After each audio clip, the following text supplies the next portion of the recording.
Tahimik ang paligid nang makarating sina Leia at Jason sa bahay ng lalaki. Katatapos lang ng kanilang kasal, 2 linggo lang ang nakalilipas. At sa ngayon, dito muna sila maninirahan sa malaking bahay ni Mang Isko, ang ama ni Jason, isang 58 anyos na balo. Mabuti at nakarating na kayo, bati ni Mang Isko, habang nakasando at naka-boxer shorts lamang. Nagpapakita ng tikas sa kabila ng edad. Magpahinga muna kayo, handa na ang kwarto ninyo sa itaas. Ngumiti si Leia. Salamat po, Tay Isko. Tahimik siyang sumunod sa asawa, paakyat ng hagdan. Ngunit bago siya tuluyang pumanhik, saglit siyang napatingin sa matanda. Wari may kakaibang tingin ito. Hindi masama pero malalim, mainit matagal. Kinilabutan siya sa init ng tingin ni Mang Isko, pero hindi niya yun pinahalata. Gabi na, habang mahimbing ang tulog ni Jason sa kama, si Leia naman ay hindi mapakali. Sanay siyang natutulog sa ibang kapaligiran. Pinili niyang bumaba para uminom ng tubig. Tahimik ang buong bahay. Habang dumadaan siya sa sala, narinig niyang may mahinang kaluskos sa may kusina. Dahan-dahan siyang lumapit at doon niya naabutan si Mang Isko na nakaupo sa upuan, may hawak na baso ng alak. Hindi ka makatulog? Tanong ng matanda. Ngumiti si Leia, medyo nagulat. Oo po, iinom lang sana ako ng tubig. Napatingin si Mang Isko sa suot ni Leia. Manipis na puting kamisol at maikling short. Hindi siya nagsalita, ngunit ang kanyang mga mata nagtagal sa manugang. Ramdam ni Leia ang titig nito. Nakaramdam siya ng kakaibang kiliti sa batok, ngunit agad niya iyong pinali sa isipan. Magandang babae ka, Leia. Biglang sambit ni Mang Isko. Ang swerte ng anak ko. Napatitig si Leia sa matanda. Ang boses nito, mabababuo at may halong pananabik. Salamat po, sagot niya. Sabay lagok ng tubig. Ngunit sa oras na yon, iba na ang kabog ng kanyang dibdib. Hindi niya maintindihan kung bakit tila mas mainit ang paligid o siya lang ang naiinitan. Nagpaalam na siya pabalik sa kwarto. Ngunit habang papalayo, ramdam niyang sinusundan siya ng titig ng matanda. At bago siya makaakyat sa hagdan, isang boses ang narinig niyang muli. Leia? Napalingon siya. Magandang gabi. Nakangising bati ni Mang Isko, sabay tungga sa baso ng alak. Magandang gabi rin po. Ngunit sa loob-loob niya, alam niyang nagsisimula ng uminit ang isang lihim sa loob ng bahay. Kinabukasan, maagang nagising si Leia para maghanda ng agahan. Nasanay siyang maagang bumangon at kahit bagong kasal pa lang sila ni Jason, gusto niyang ipakita ang pagiging responsableng asawa. Pagbaba niya ng kusina, naroon na si Mang Isko. Nakaupo sa mesa at nagkakape. Nakasando pa rin ito, ngunit ngayon ay mas hapit sa katawan. Maaga ka, bati ng matanda habang pinupunasan ng labi gamit ang puting tuwalya. Opo, sanay na po, sagot ni Leia habang lumalapit sa kusina. Habang nagsisimula siyang maghiwa ng gulay, napansin niyang panay ang sulyap ni Mang Isko sa kanya. Ramdam niya ang tingin nito sa likod. Hindi mo kailangang gawin lahat ng trabaho dito, ani Mang Isko. Ganyan ka ba talaga sa loob ng bahay? Lumingon si Leia, nagtatakang ngumiti. Ano pong ibig niyong sabihin? Ngumiti rin si Mang Isko, ngunit may ibang laman ng titig. Ibig kong sabihin, maalaga ka, masipag, malambing, kaya siguro hindi kita makalimutan simula pa lang ng kasal niyo. Natigilan si Leia. Po? Tumayo si Mang Isko. Iniwan ang kape sa lamesa at lumapit ng dahan-dahan. Leia, sambit niya habang lumalapit sa may lababo kung saan nakatayo ang babae. Ang tagal ko nang walang asawa at sa totoo lang hirap akong magpigil. Napalunok si Leia. Mang Isko? Dumungaw si Mang Isko sa kanyang tenga habang mahina nitong ibinulong. Wala naman tayong ginagawang masama. Kung hanggang titig lang, di ba? Napapikit si Leia. Ramdam niya ang init ng hininga nito sa kanyang leeg. Tumalab sa kanyang ang boses. Ang amoy ng alak at kape sa hininga nito at ang lakas ng pulso niyang biglang bumilis. Ngunit biglang bumukas ang pinto. Love, gising ka na pala? Ani Jason. Mabilis na lumayo si Mang Isko. Parang walang nangyari. Opo love, nag-aalmusal na si tatay, magluluto na rin ako. Sagot ni Leia. Pilit pinapakalma ang dibdib. Ngumiti si Jason. Hindi namamalayang ang init ng umagang iyon, hindi lang dahil sa araw, kundi sa titig na gumagapang mula sa kanyang sariling ama. Isang araw ng linggo, maagang umalis si Jason upang mag-apply sa bagong project site. Babalik siya kinagabihan. Naiwan si Leia sa bahay kasama si Mang Isko. Tahimik sa buong paligid, maliban sa mga huni ng ibon sa labas. Halos maririnig mo ang tunog ng bawat hakbang sa sahig. Si Leia, abala sa paglalabas sa likod bahay. Nakasando lamang siya at manipis na cotton short. Basa ang kanyang laylayan at dahil sa init ng panahon, halos dumikit ang tela sa balat niya. Lumabas si Mang Isko mula sa garahe, pawisan at mukhang kararating lang mula sa pag-aayos ng motorsiklo. Leia, tawag niya habang may hawak na bote ng tubig. Mainit baka kailangan mo ng tulong dyan. Kaya ko po to Mang Isko pero salamat po. Hindi mo kailangang maging sobrang marespeto sa akin palagi. Mang Isko na lang. Sabi nito habang lumalapit. Pwede mo kong tawagin sa pangalan ko, Isko. Tumawa si Leia, medyo nahiya. Kasi po nakakapanibago at saka respeto lang po. Maganda yang may respeto pero minsan masarap ding masanay sa tawagan ng malapit. Sagot ni Mang Isko habang inilapag ang bote ng tubig malapit sa pinaglalabahan. Napatingin si Leia sa pawisang katawan ng matanda. Basa ng pawis ang ilalim ng kilikili. Napalunok siya nang hindi sinasadya. Teka lang at may kukunin ako. Wika ni Mang Isko, sabay lakad pabalik ng bahay. Ilang minuto pa ang lumipas, bumalik siya at may daladalang tuyong tuwalya. Punas mo, sabay abot sa kanya. Pero imbis na tanggapin agad ni Leia, ay bahagya siyang nag-alangan. Halika na ako na, sambit ng matanda. Lumapit si Mang Isko at dahan-dahang pinunasan ang likod ni Leia. Napatigil siya sa paglalaba. Ramdam niyang magaspang, ngunit banayad na haplos ng matanda sa likod niya. Mang Isko, mahinang sambit ni Leia, ngunit tila wala sa loob ang pagtutol. Pasensya ka na. Bulong ni Mang Isko sa kanyang likuran. Ang hirap pigilan, lalo na kung araw-araw kang nasa paligid. Ganyan ang ayos mo, ganyan kaganda.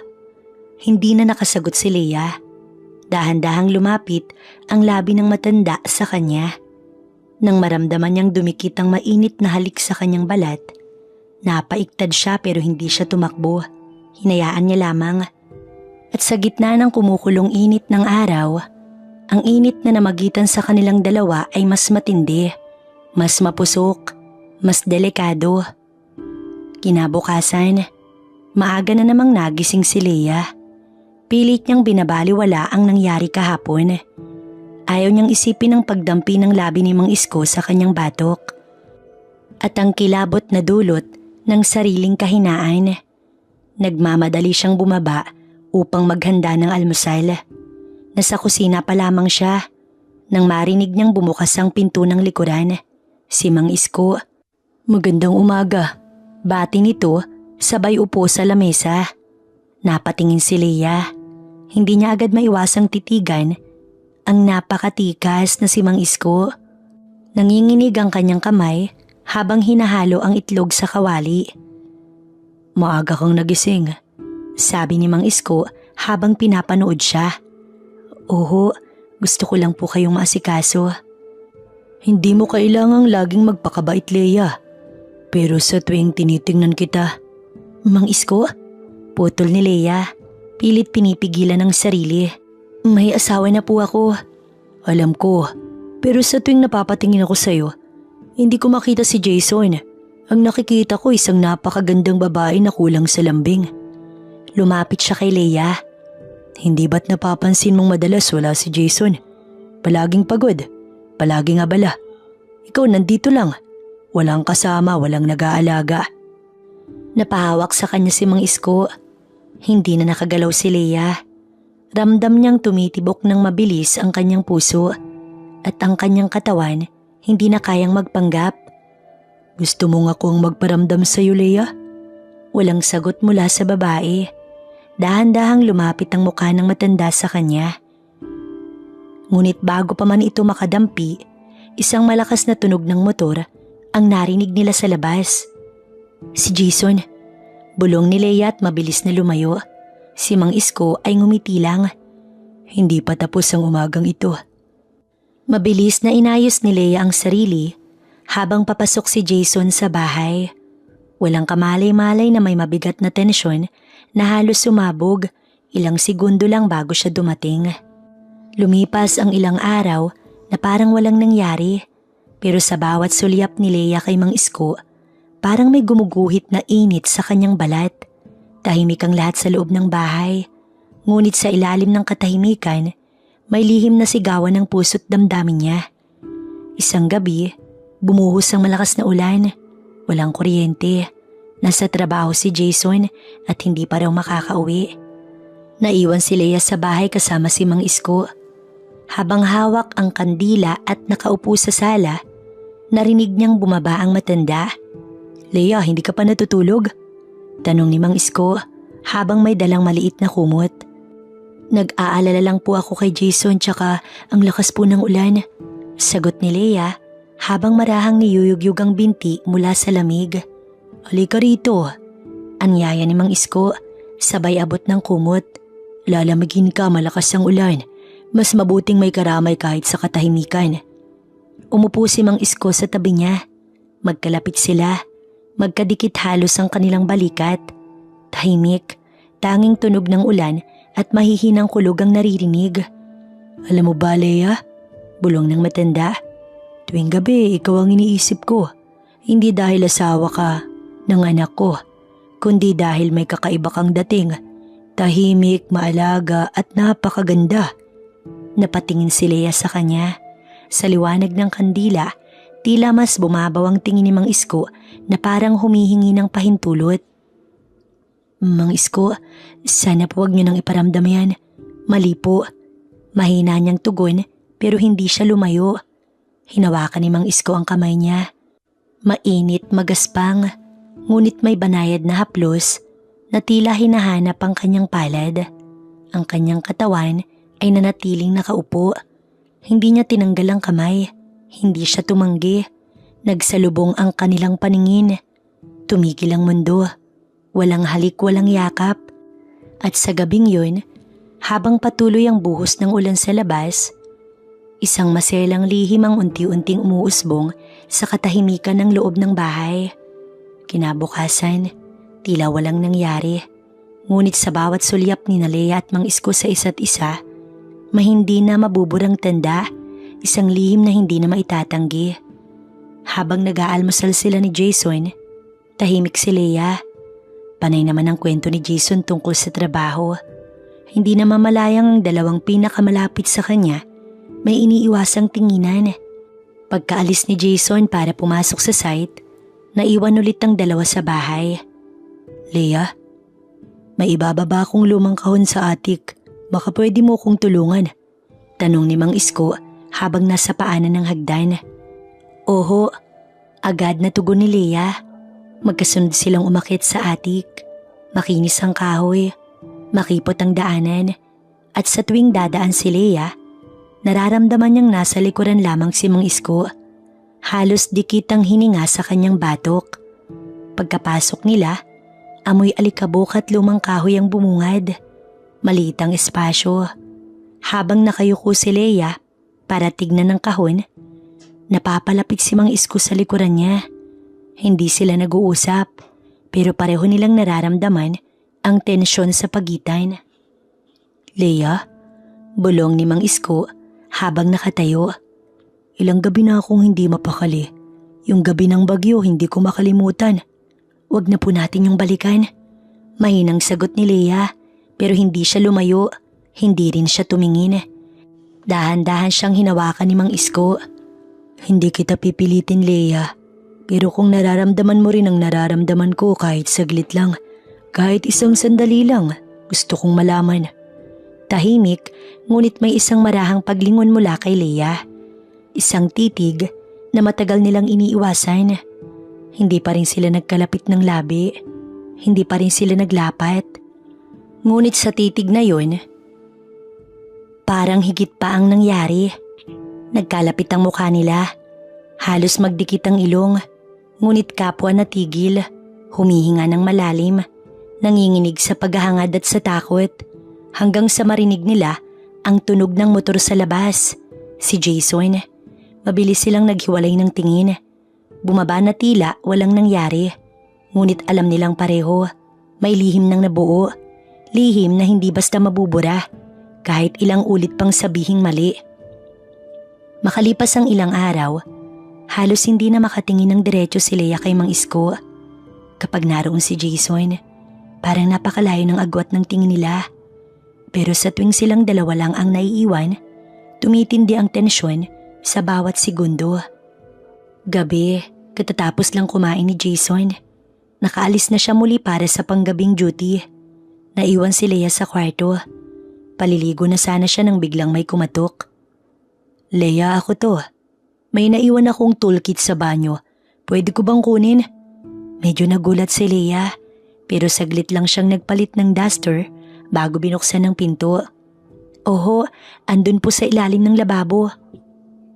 Habang kinuha ni Mang Isko ang gamit, hindi maiwasang mapansin ni Leia na nakasuot lamang ito ng boxer at isang maluwag na sando.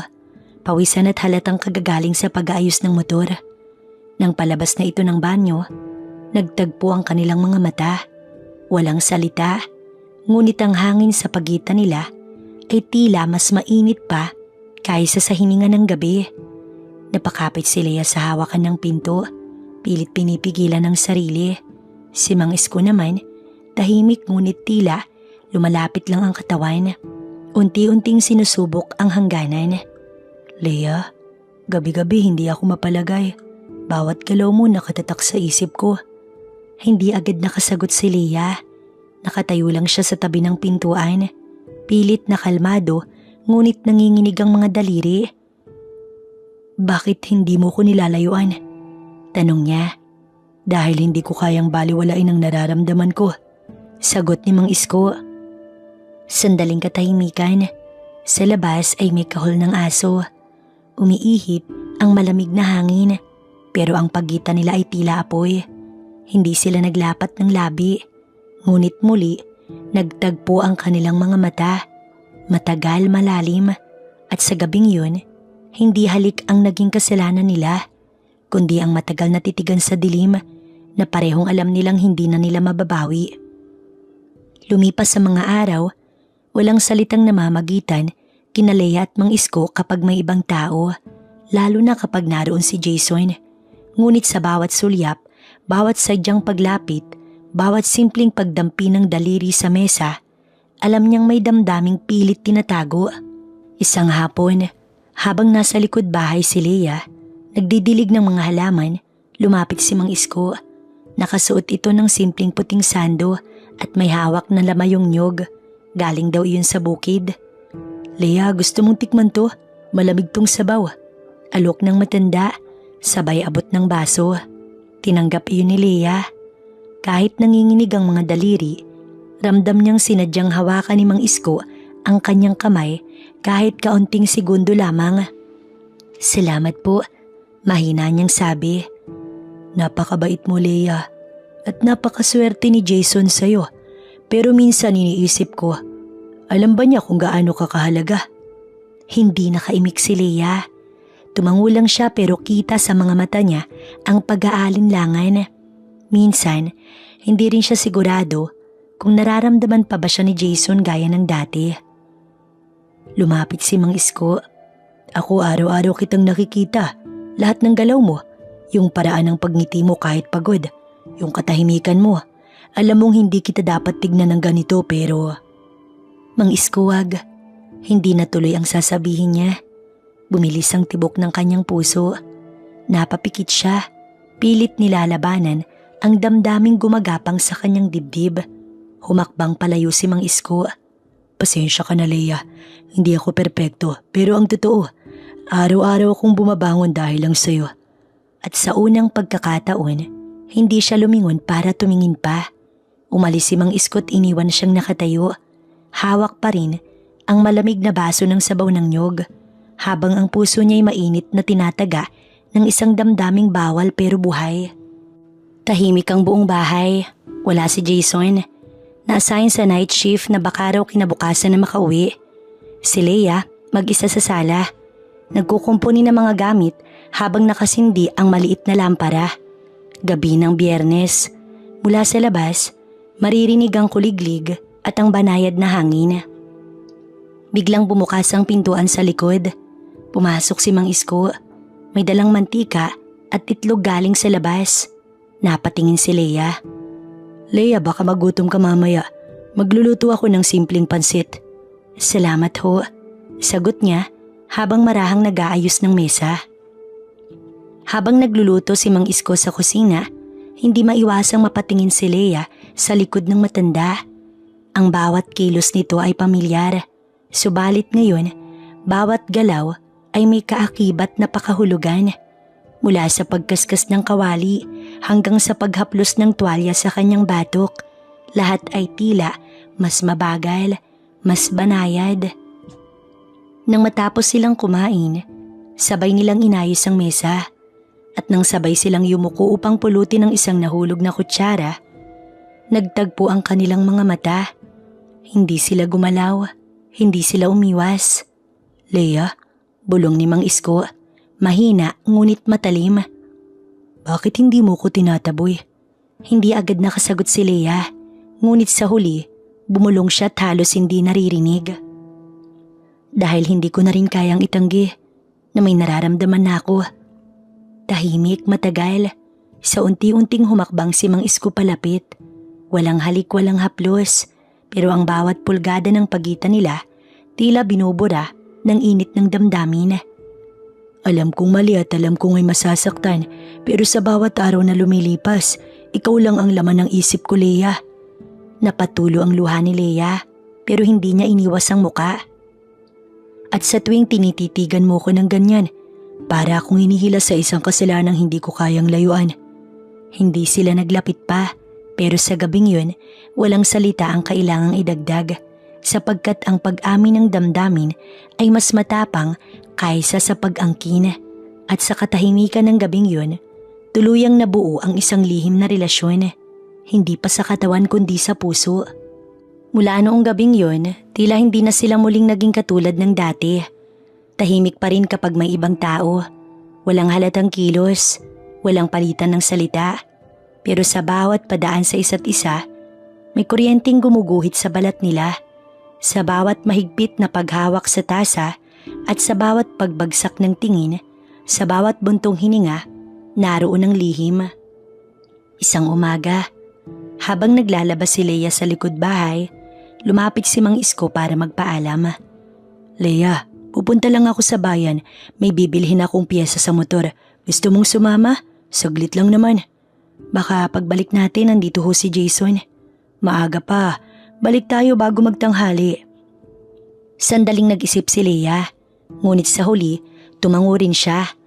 Nasa loob ng tricycle si Leia, nakaupo sa likod ng driver seat. Si Mang Isko, tahimik habang nagmamaneho. Hindi sila nag-uusap, ngunit ang tibok ng puso ni Leia parang hindi mapakali. Pagdating nila sa may masukal na bahagi ng kalsadang papuntang bayan, biglang umambon kaya tuminto sila sa may waiting shed na walang tao. Maghintay tayo dito, mukhang uulan talaga. Sabi ni Mang Isko habang inilalabas ang dalang jacket at iniabot kay Leia.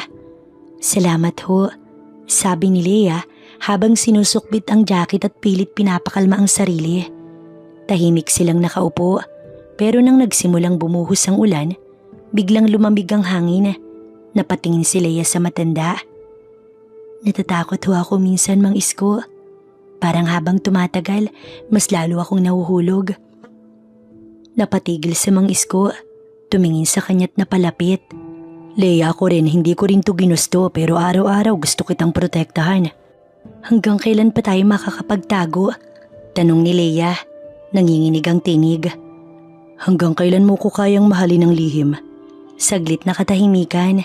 Hangin, ulan at ang puso nilang parehong nalilito pero matapat sa damdamin.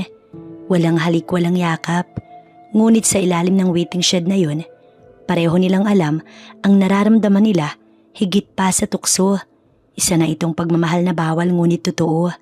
At sa unti-unting paghina ng ulan, isang sasakyan ang lumagpas sa harap nila. Tricycle ni Jason. Napayuko si Leia. Agad na tumayo si Mang Isko. Hindi sila nakita. Pero saglit pa lang, ramdam na nilang hindi naligtas ang kanilang lihim. Mula noong araw na muntikan silang masalubong ni Jason sa waiting shed, naging mas maingat si Leia at si Mang Isko. Bawat galaw, bawat sulyap ay sinisikap nilang itago sa likod ng katahimikan. Ngunit kahit gaano kaingat, may mga damdaming hindi marunong manahimik. Isang gabi, habang natutulog si Leia sa kwarto nila ni Jason, nagising siya sa lamig. Wala sa tabi niya ang asawa. Pagtingin niya sa oras, 2:00 ng madaling araw. Bumangon siya at lumabas ng kwarto at dumiretso sa kusina. Ngunit bigla siyang napatigil. Nandoon si Jason, nakaupo sa madilim na sala. Tahimik at tila matagal nang gising. Jason? Mahina niyang tawag. Tumango lang ito at tila may iniisip. Ang aga mong nagising, may iniisip ka ba? Hindi sumagot si Jason. Bagkus, tumingin ito sa kanya ng diretso. Leia, may itatanong ako at gusto kong totoo ang isagot mo. Kinabahan si Leia. Ramdam niya agad ang bigat ng boses nito. Nung huli kong gabi sa trabaho, nakita ko si Itay. May kaangkas siya sa tricycle. Nakayuko at parang ikaw. Napalunok si Leia at hindi makagalaw. Leia, sabihin mo sa akin, may nangyari ba sa inyo? Isang tanong, isang putok ng katotohanan at sa katahimikan ng madaling araw, tila sumabog sa dibdib ni Leia ang lahat ng kanyang pinipigilan. Totoo ba, Leia? Ulit ni Jason, mas malumanay pero mas mabigat. Hindi agad nakasagot si Leia. Nanginginig ang labi, nanggigilid ang luha, ngunit hindi rin niya kayang magsinungaling. Jason, hindi ko ginusto pero nangyari. Isang malalim na katahimikan ang sumunod. Tumayo si Jason pero hindi nagsalita. Tumalikod siya at tahimik na lumakad papunta sa labas ng bahay. Si Leia naiwan sa sala. Luhaan, tuliro at puno ng pangambang baka ito na ang simula ng isang pagguho. Mabigat ang hangin sa bahay kinabukasan. Tahimik si Jason.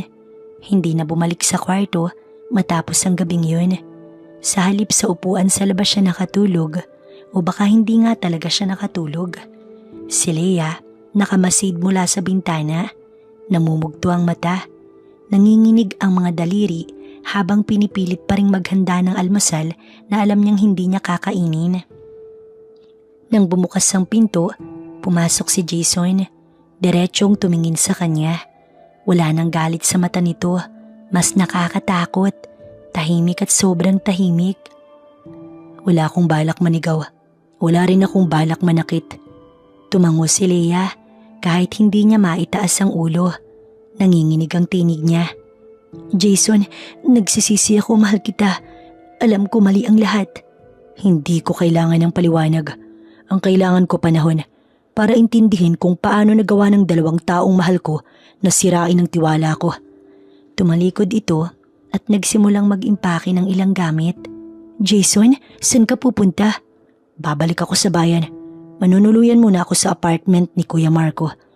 Hindi ko na kayang manirahan dito habang kayo. Hindi niya na tinapos ang salita.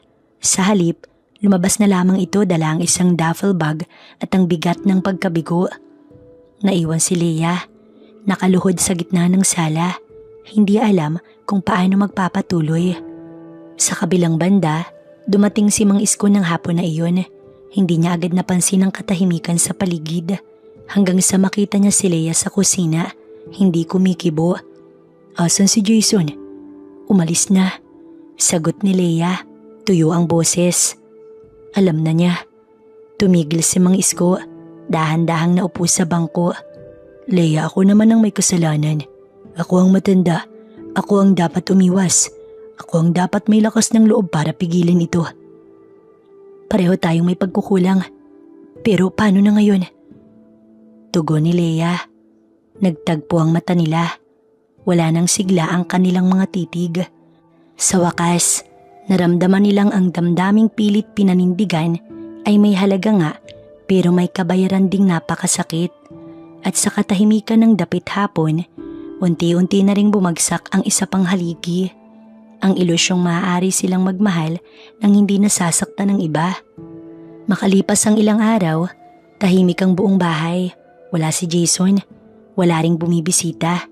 Ang mga dating gabi ng haplos at lihim na bulong napalitan ng malamig na hangin at walang imik na hapunan. Si Leia ay araw-araw lumuluha sa katahimikan ng silid. Hindi na siya makatingin kay Mang Isko, hindi dahil sa puot, kundi dahil sa bigat ng pagkakabasag sa pagitan nilang tatlo. Habang ang dating matikas at palangiting si Mang Isko, ngayon ay tila laging nakatungo. Halos hindi na makalabas ng bahay, laging nasa gilid, naglalabas ng sama ng loob sa pamamagitan ng pag-aayos ng sirang bubong o pagdidilig kahit wala namang tanim. Minsan, nagtagpo ang kanilang mata sa kusina. Sandali lang, ngunit sapat para muling maramdaman ang sakit ng nangyari. Leia, mahal pa rin kita. Mahina ang tinig ni Mang Isko. Napapikit si Leia, malalim ang buntong hininga. Pero hindi sapat ang pagmamahal para buuin ulit ang tiwala na nasira. Nagkibit balikat si Mang Isko. Alam ko, kaya kahit masakit kung kailangan mo ko layuan, tatanggapin ko. Kung ito ang kabayaran ng lahat, handa akong bayaran. Napaluha si Leia. Lumuha si Mang Isko. Dalawang pusong naghanap ng init sa gitna ng lamig. Ngunit ngayon, parehong giniginaw sa sariling pagkukulang. Sa gabing yun, magkaibang silid ang kanilang tinulugan. At sa katahimikan ng gabi, may isang text message ang dumating sa telepono ni Leia. Leia, gusto kitang makita, pero hindi bilang asawa. Gusto kong malaman kung sino ka na ngayon pagkatapos ng lahat. Text ni Jason. Natigilan siya. Nag-init ang dibdib. Naghalo ang takot, pag-asa at kalungkutan. Pag-ibig nga bang dapat ipaglaban kahit mali ang simula? O oras na para bitiwan ang lahat at maghilom ng mag-isa? Nang araw na yon, tila mabigat ang bawat segundo para kay Leia. Hawak niya ang cellphone. Paulit-ulit binabasa ang mensahe ni Jason. Nasa labas si Mang Isko, nagkukumpuni ng sirang gate, habang si Leia naman hindi mapakali sa loob.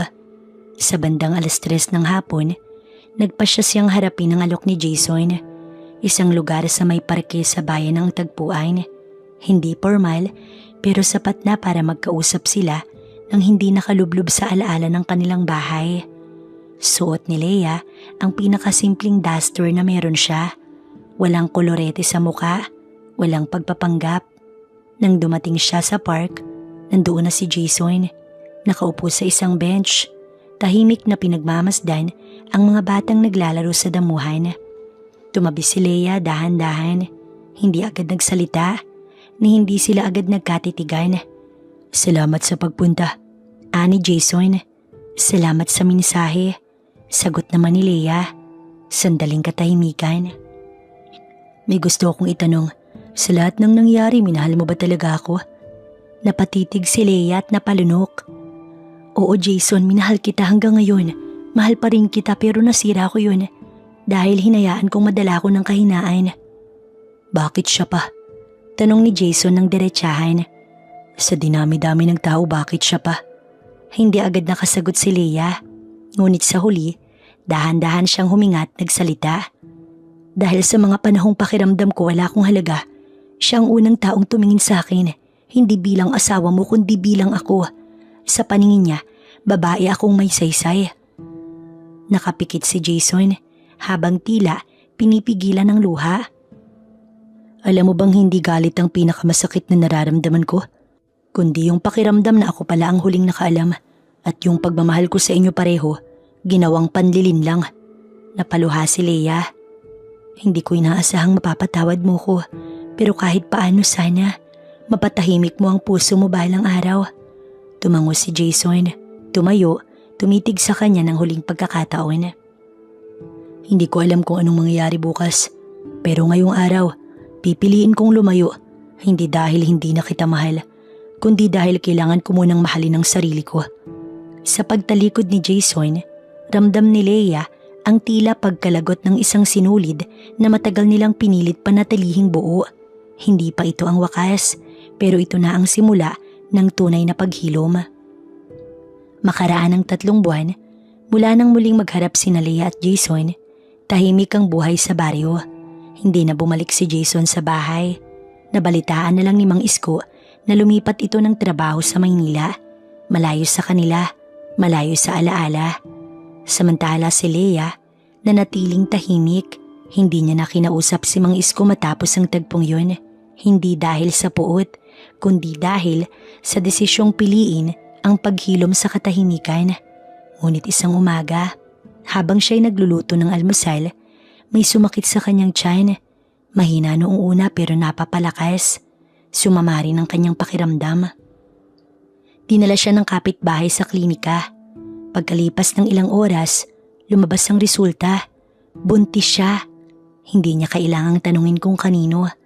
Alam niya sa puso niya na kay Mang Isko ang kanyang dinadala.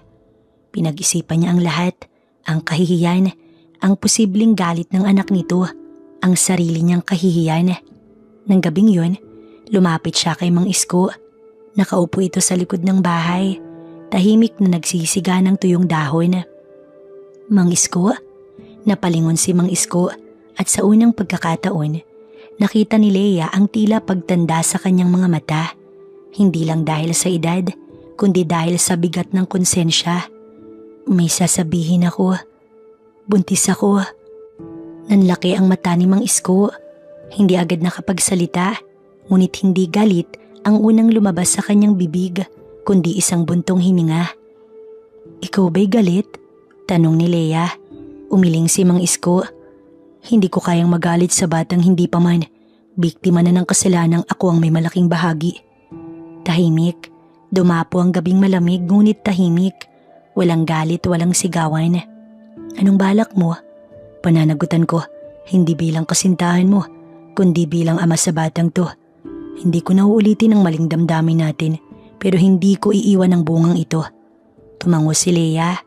May luha sa kanyang mata. Hindi ito luha ng saya o lubos na lumbay. Isa itong pagbitaw sa maling pag-ibig, sa bigat ng nakaraan at sa mga damdaming kailangang kalimutan para makapagsimula. 3 taon nang lumipas, isang batang lalaki ang masayang nagtatatakbo sa harap ng bahay. May hawak siyang kahoy na parang espada. Sa lilim ng puno, si Mang Isko ay nakaupo sa duyan, binabantayan ng bata. Sa loob ng bahay, si Leia ay tahimik na nagkakape habang nakatingin sa lumang litrato nila ni Jason. Hindi na sila nakita pa, pero ang sugat unti-unti nang gumagaling dahil ang pagmamahal hindi laging kailangang ituloy. Minsan, kailangang pakawalan upang lumaya, upang matuto, at upang matutong magmahal ng tama sa tamang paraan.